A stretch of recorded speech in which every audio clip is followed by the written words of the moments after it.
Morning students, स्वागत है आपका हमारे YouTube channel Swami Vivekananda classes पर।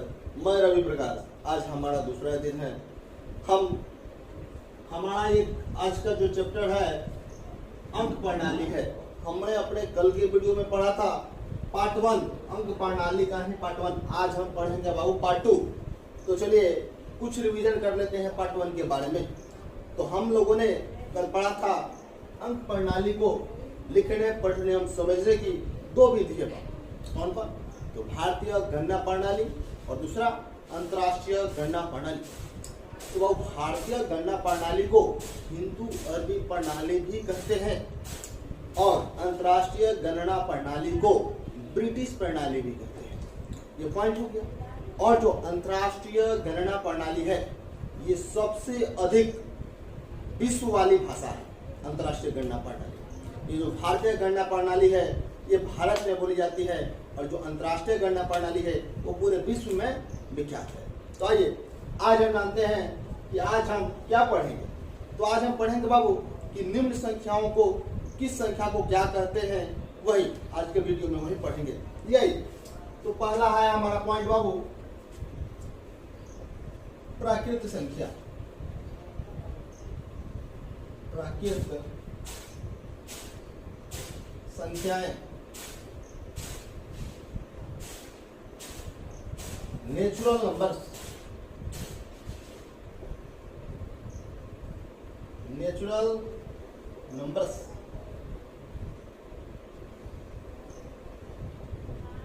तो बाबू प्राकृत संख्या है। प्राकृत संख्या किसे कहते हैं? एकदम आसान। सभी लोग बच्चों ने गिनती पढ़ा होगा 1 2 गिनती 1 2 का। तो बस इसका डेफिनेशन होगा गिनती के संख्याओं को प्राकृत संख्या कहते हैं। बस गिनती के संख्याओं को प्राकृत संख्या कहते हैं। आइए इसको लिखते हैं। गिनती के संख्याओं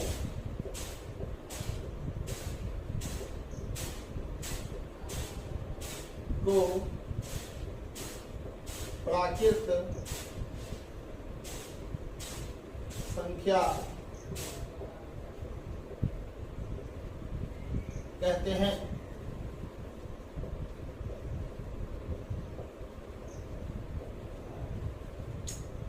उदाहरण में ले लीजिए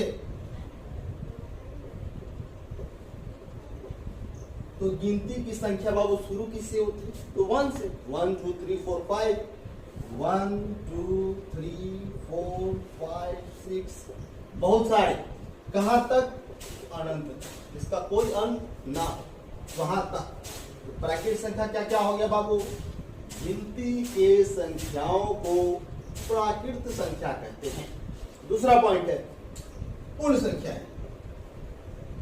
पूर्ण संख्याएं, होल नंबर्स। होल नंबर्स तो बाबू पढ़ेंगे पूर्ण संख्याएं किसे कहते हैं। एकदम आसान।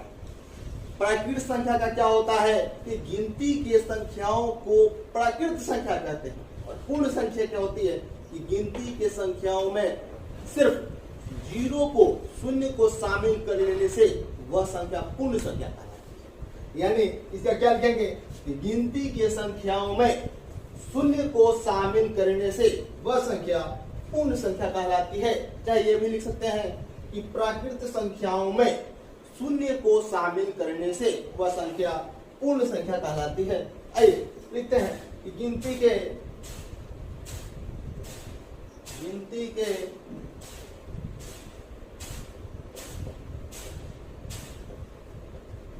संख्याओं में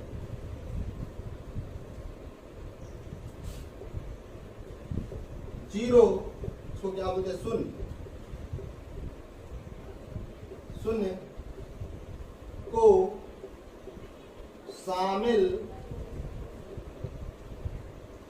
करने से वह संख्या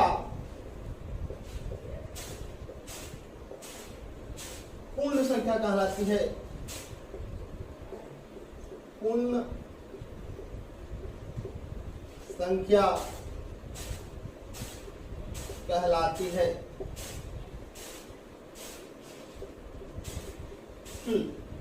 तो क्या लिखा हमने पूर्ण संख्या में?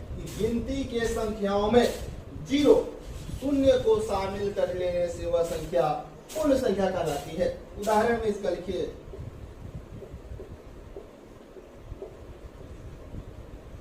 तो गिनती की संख्या कहां से शुरू होती है? 1 से। 1 के पहले क्या आती है? 0। यानी जो संख्याएं 0 से शुरू हो उसके बाद जो प्राकृत संख्या का उदाहरण होगा सेम वही 2 3 4 dot dot dot dot dot कहां तक? अनंत तक, अनंत जिसका कोई अंत ना हो। तो हमने पढ़ा प्राकृत संख्या, पूर्ण संख्या। अब अगला पढ़ते हैं बाबू सम संख्या।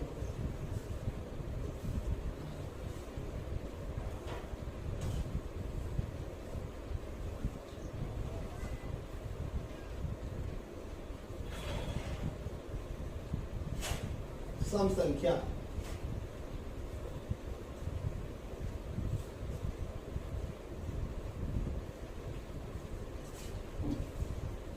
सम संख्याएं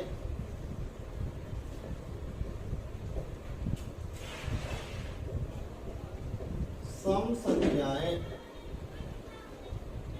इवन नंबर्स, इवन नंबर्स।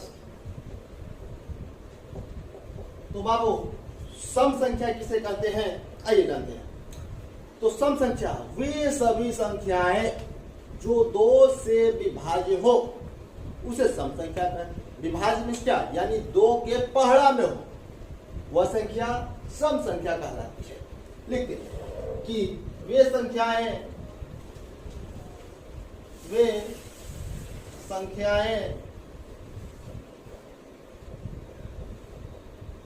जो 2 से विभाजित हो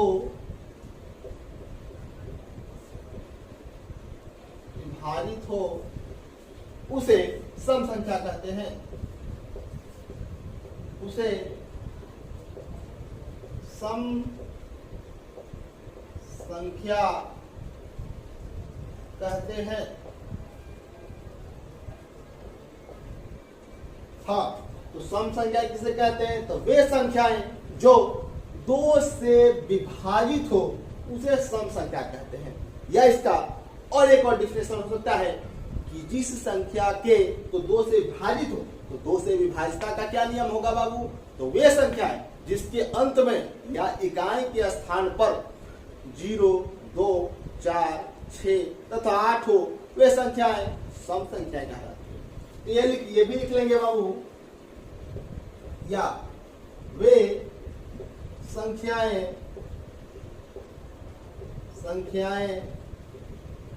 जिनके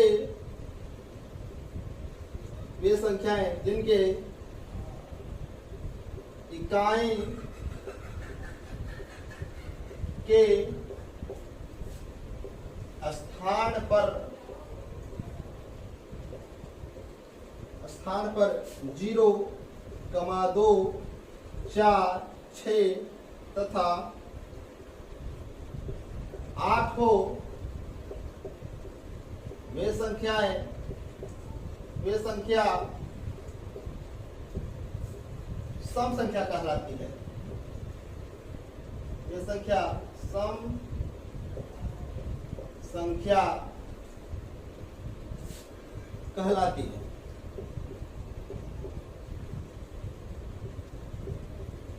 हाँ, इसका उदाहरण पढ़े जानेंगे बाबू। देखिए, तो सम संख्या क्या हो गया कि वे संख्याएं जो 2 से विभाजित हो उसे सम संख्या कहते हैं। तो 2 से विभाज्यता का क्या नियम होता है? तो वे संख्याएं जिसके इकाई के स्थान पर 0, 2, 4, 6, 8 हो वे संख्या सम संख्या कहलाती है।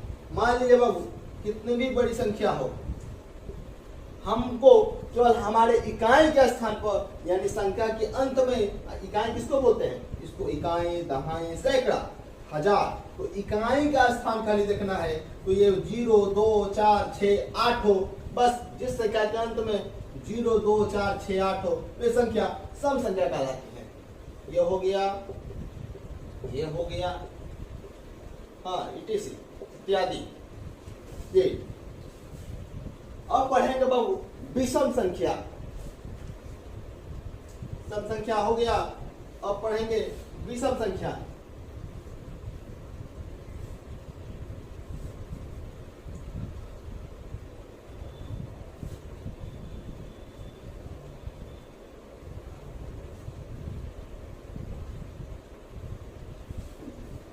विषम और विषम संख्याएं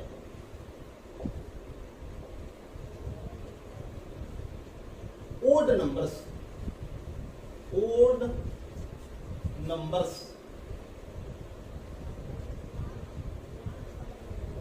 हाँ आइए जानते हैं। तो विषम संख्या किसे कहते हैं? सेम सम संख्या का उल्टा है। सम का क्या था? वे संख्याएं जो 2 से विभाजित हो उसे सम संख्या कहते हैं। और विषम संख्या का क्या होगा? वे संख्याएं जो 2 से विभाजित नहीं हो उसे विषम संख्या कहते हैं। लिख देंगे वे संख्याएं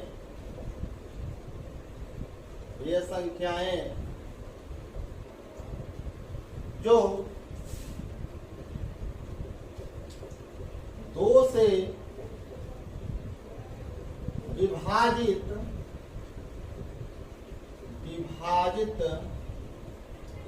न हो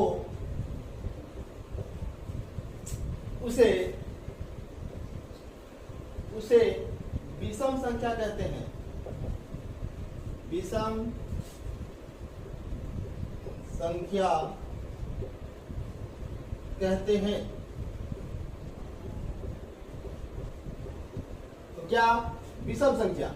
वे संख्याएं जो 2 से विभाजित न हो उसे विषम संख्या कहते हैं। यानी जो संख्या 2 के पहाड़ा में नहीं होगी वो क्या होगी? विषम संख्या होगी। और जो 2 के पहाड़ा में होगी वो सम संख्या होगी।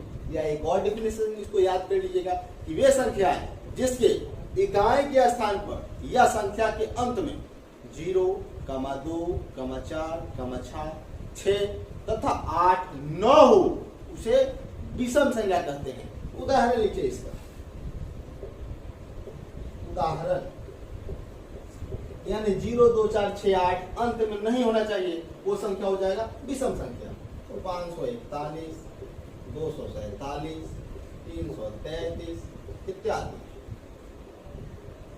हाँ अब बाबू हम आगे पढ़ेंगे भाज्य संख्या, कंपोजिट नंबर। विषम संख्या हो गया, आगे पढ़ेंगे भाज्य संख्या।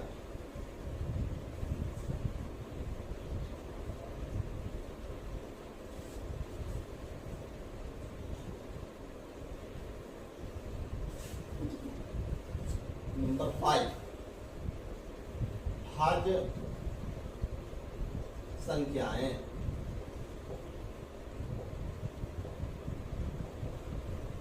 कंपोजिट नंबर,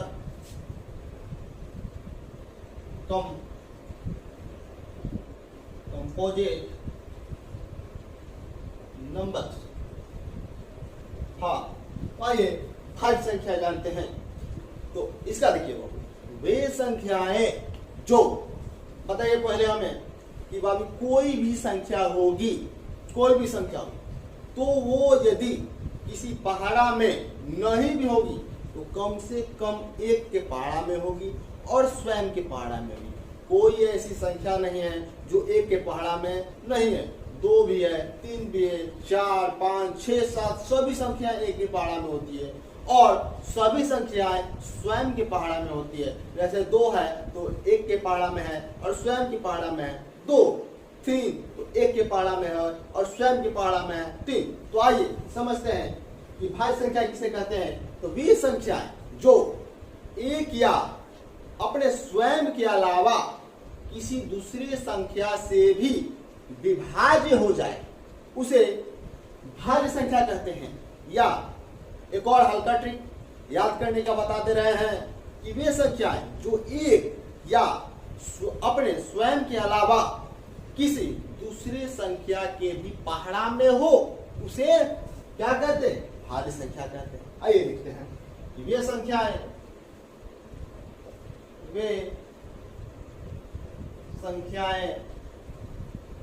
जो एक या स्वयं के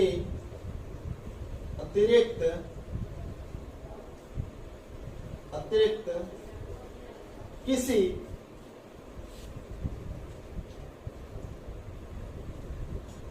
अन्य या दूसरी अन्य संख्या से भी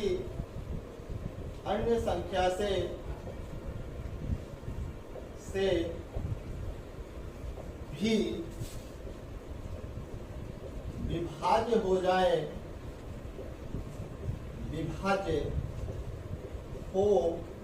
जाए उसे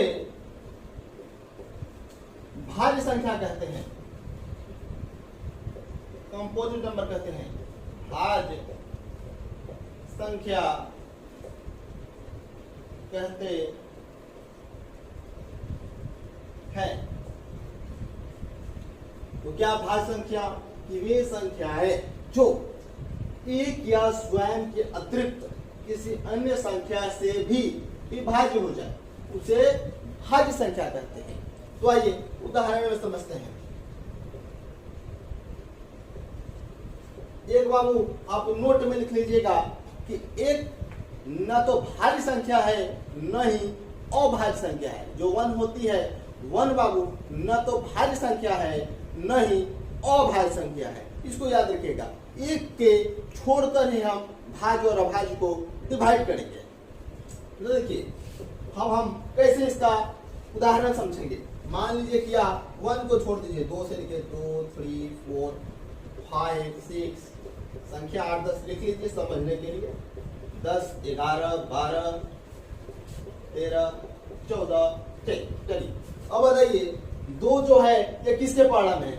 एक के पहाड़ा में है और स्वयं के पहाड़ा में है। ये किसी दूसरे संख्या के पहाड़ा में नहीं है तो ये भाज्य संख्या नहीं है। 3 क्या है? तो 1 में है और सिर्फ अपने पहाड़ा में है। 3 में तो 3 भी भाज्य संख्या नहीं है। 4 है, 1 में भी है और स्वयं 4 में भी है, लेकिन अन्य संख्या है ये 2 के भी पहाड़ा में है 4, तो ये भाज्य संख्या है। 5 क्या है? तो 1 में है और स्वयं में है, ये भी अभाज्य है। 6 क्या है? तो 1 में है और 6 यानी स्वयं में है, उसके अलावा 2 और 3 दोनों में है। 7 क्या है? केवल 1 में है और स्वयं में है। 8 क्या है? 1 और स्वयं के अलावा 2 4 के पहाड़ा में है। 9 ये भी भाज्य संख्या है, 3 के पहाड़ा में होती है। 10 भी होगी, 2 और 5 में होती है। 11 नहीं होगी, केवल 1 में और स्वयं में है। 12 भी होगी, 2 में है, 3 में है, 4 में है, 6 में है। 13 नहीं होगी, 1 और स्वयं में है बस। और 14 2 और 7 में है। इसके अलावा और आगे भी आप संख्या लिखकर समझ सकते हैं। 15, 16, 17, 18 जितना मन कोई भी संख्या ले लीजिए।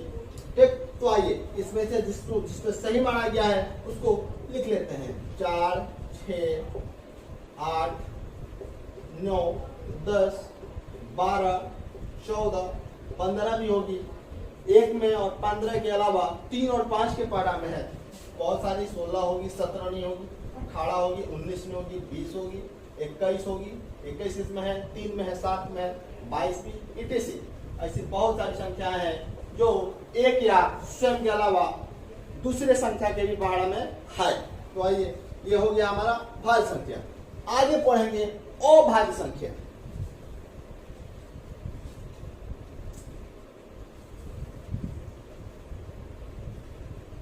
एकदम बिल्कुल इसका उल्टा है अभाज्य संख्या।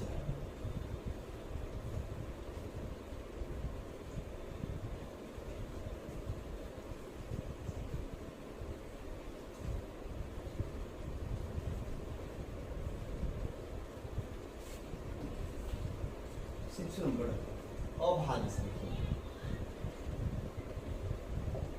अभाज्य संख्याएं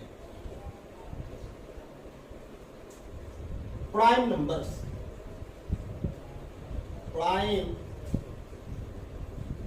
नंबर्स। बिल्कुल बाबू, ये भाज्य संख्या का उल्टा है।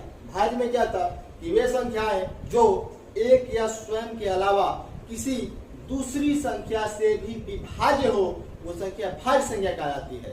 जबकि अभाज्य संख्या में होती है कि वे संख्या जो एक या स्वयं के अलावा किसी दूसरे संख्या के पारा में न हो, यानी केवल किसके पारा में हो, तो एक के पारा में हो और स्वयं में हो, उसे क्या कहेंगे, अभाज्य संख्या। आइए लिखते हैं, वे संख्याएं जो एक या स्वयं के अलावा या अतिरिक्त अन्य किसी संख्या से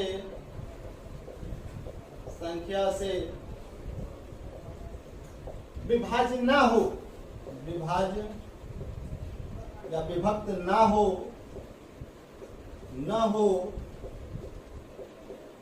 उसे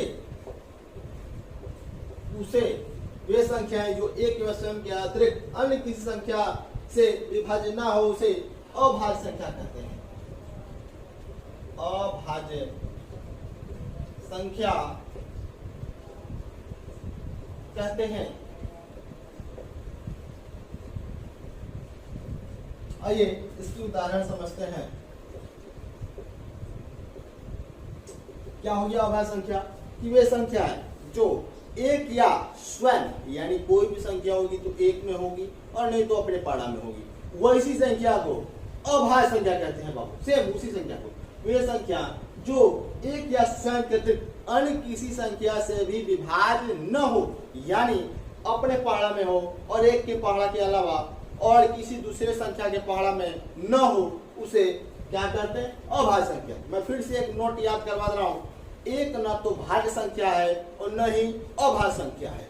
ठीक, तो आइए जानते हैं कि इसमें अभाज्य संख्या कौन है। तो सब लोग समझता है कि दो क्या है, एक में स्वयं में दो होगी, तीन भी होगा, चार नहीं होगा, ये भाज्य संख्या है। तो एक और चार के अलावा दो में भी है। ठीक, पांच होगा, छह नहीं होगा, सात होगा, आठ नहीं होगा, नौ नहीं होगा, 10 नहीं होगा, 11 होगा, 12 भी नहीं होगा, 13 होगा, 14 भी नहीं होगा, 15 भी नहीं होगा, 16 भी नहीं होगा, 17 होगा, 18 नहीं होगा, 19 होगा। ऐसे बहुत सारी संख्याएं हैं जो सिर्फ एक या स्वयं में है। हाँ, इसे बढ़िया से समझ लीजिएगा। चलिए आगे हम पढ़ते हैं बाबू। बहुत सारे सवाल पूछते हैं कि 2 अंकों की सबसे बड़ी संख्या कौन है, 3 अंकों की सबसे बड़ी संख्या कौन है, 1 अंकों की सबसे बड़ी संख्या कौन है, 2 अंकों की सबसे छोटी संख्या कौन है, 1 अंकों की सबसे छोटी संख्या कौन है, 5 अंकों की सबसे छोटी संख्या क्या है। आइए समझते हैं और इसका हल ढूंढ लेते हैं।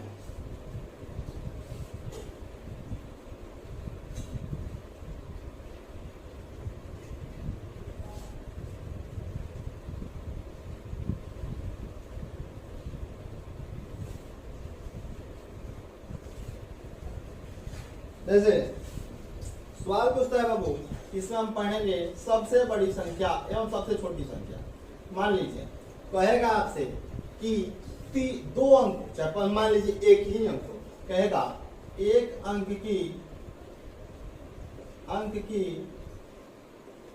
सबसे बड़ी संख्या। थोड़ी इसको एक साइड में लिखिए, थोड़ा सा और इधर कर देते हैं। जैसे कहेगा एक अंक की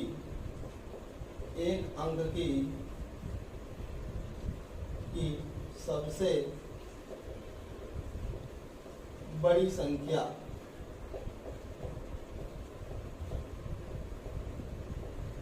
और दूसरे भाग में बोलेगा वो, मान लीजिए यहाँ नहीं पाइए, थोड़ा सा और इसको लेंथ दे लीजिए। और इधर पूछेगा कि एक अंक की सबसे छोटी संख्या, छोटी संख्या।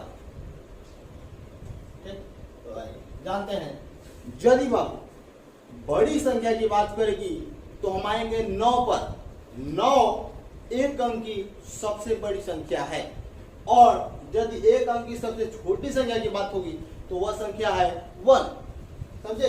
यानी एक अंक की सबसे बड़ी संख्या हो जाएगी, यानी एक अंक कह रहा है, यानी 1 9। यदि कहता 2 अंक की, यही इसको डॉट डॉट मारते हैं, 2 अंक की सबसे बड़ी संख्या, यानी 2 अंक, यानी 2 को 9 कर देंगे, 2 9 कर देंगे।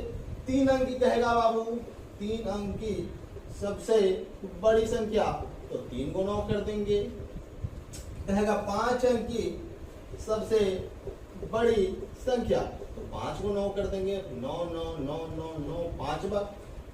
8 अंकों की कहेगा, 8 अंकों की सबसे बड़ी संख्या, 8 को 9 कर देंगे, 1 2 3 4 5 6 7 8, 1 2 3 4 5 6 7 8। समझे? इसी तरह बाबू यदि किसी भी अंक, कितने भी अंक की कहेगी बड़ी संख्या, तो हम 9 को लेंगे। अब आते हैं छोटी अंक की, कहेगा कि एक अंक की सबसे छोटी संख्या, 2 अंक की सबसे छोटी संख्या, तो छोटी अंक की कहेगा तो एक अंक की सबसे छोटी संख्या है बाबू 1 होती है। और कहेगा 2 अंक की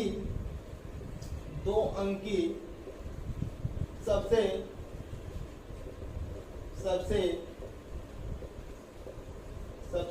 छोटी संख्या, तो 1 ले लेंगे, लेकिन इसके बाद 0, 2 अंक हो गया ना, 1 0। बड़ी संख्या की बात करेगी तो 9 लेंगे, और छोटी संख्या की बात करेगी तो 1, उसके बाद जितने अंक की कहेगी उसकी में 0 ऐड कर देंगे, 0 जोड़ते जाएंगे। अगर 2 अंक की कहें तो 1 0 1 2 हो गया। अगर कहता 3 अंक की सबसे छोटी संख्या, तो 1 करके 2 को 0 कर देंगे, यानी 1 2 3 3 अंक की हो गया, सबसे छोटी ये संख्या। 5 अंक की कहेगा तो क्या करेगा बाबू, 5 अंक की सबसे छोटी संख्या, तो 1 और 4 को 0, 1 2 3 4। कहता 7 अंकों की सबसे छोटी संख्या, 1 पे 6 को 0, 3 4 5 6। 9 अंकों की कहेगा बाबू सबसे छोटी संख्या, तो क्या करेंगे, 1 पे 8 को 0, 1 2 3 5 6 7 8 9, 1 2 3 4 5 6 7 8। हाँ, तो बस हमारा ये समझ लीजिए कि अगर बड़ी संख्या कहेगी तो 9 9 लेंगे, और छोटी संख्या कहेगी तो 1 के बाद जितने अंक की कहेगी उतना 0 0 डाल देंगे, छोटी संख्या निकल जाएगी।